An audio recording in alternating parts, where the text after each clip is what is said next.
os alimentos, a água pode passar de 50% em produtos cárneos, até 95% em alface, pepino e em tomate e derivados. Em um componente fundamental também por sua importância para o desenvolvimento microbiano e para as reações químicas que ocorrem nos alimentos. Uma maneira de medir a água em alimentos através da atividade de água, um fator muito importante na conservação de alimentos de modo geral. Quanto menor a taxa de crescimento microbiano e as reações químicas nos alimentos, alguns principais métodos de conservação dos alimentos está baseado na desiddratação dos alimentos, ou seja, secagem, concentração e liofilização. Compreende aproximadamente 75% da biomassa terrestre e 80% da alimentação humana, sendo que o mais comum é o amido. A versão simples de um carboidrato é o monossacarídeo, os quais possuem uma proporção de carbono, hidrogênio e oxigênio. A glicose e a frutose estão entre os monossacarídeos mais comuns, os quais, quando combinados, formam a sacarose, que é o açúcar de mesa. Uma cadeia de monossacarídeos forma um polissacarídeo, que é um carboidrato de alto peso molecular. Nesta categoria estão a pectina, a quitina, a celulose e o H, entre outros. Os lipídios em alimentos são divididos em dois grupos, os óleos e as gorduras, sendo que o primeiro grupo são líquidos e o segundo grupo são sólidos, a temperatura ambiente. Os óleos são em geral de origem vegetal, já as gorduras são de origem animal.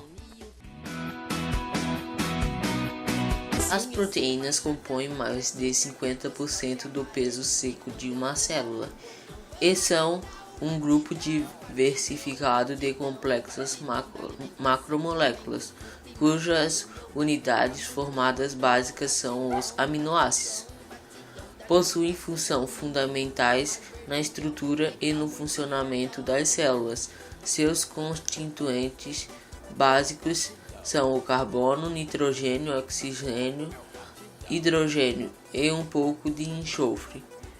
Elas também podem conter mais em quantidades bem inferiores: ferro, cobre, fósforo ou zinco.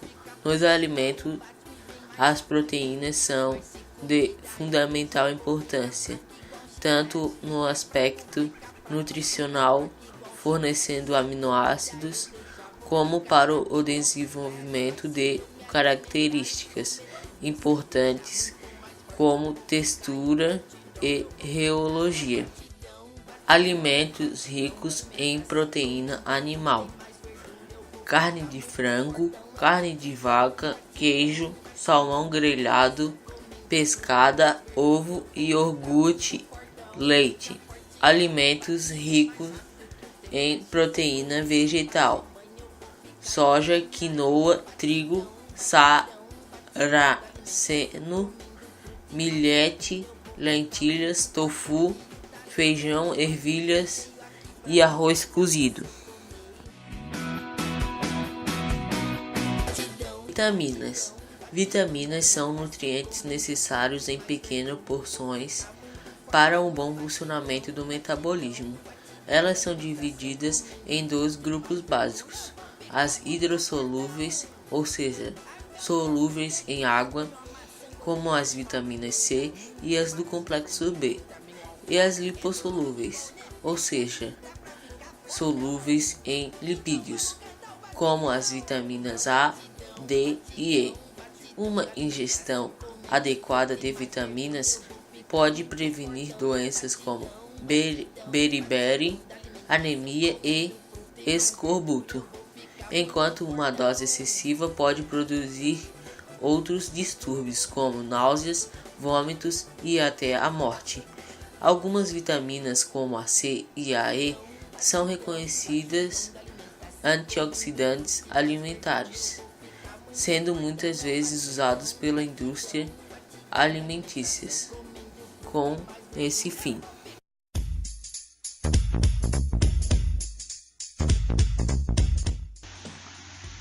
Como é a sua alimentação? Péssimo. O que você acha da alimentação escolar? Mal também. Ruim. Quantas refeições você faz por dia? Um monte. Você costuma comer verduras ou frutas? Só banana. Você come muita besteira? Bastante.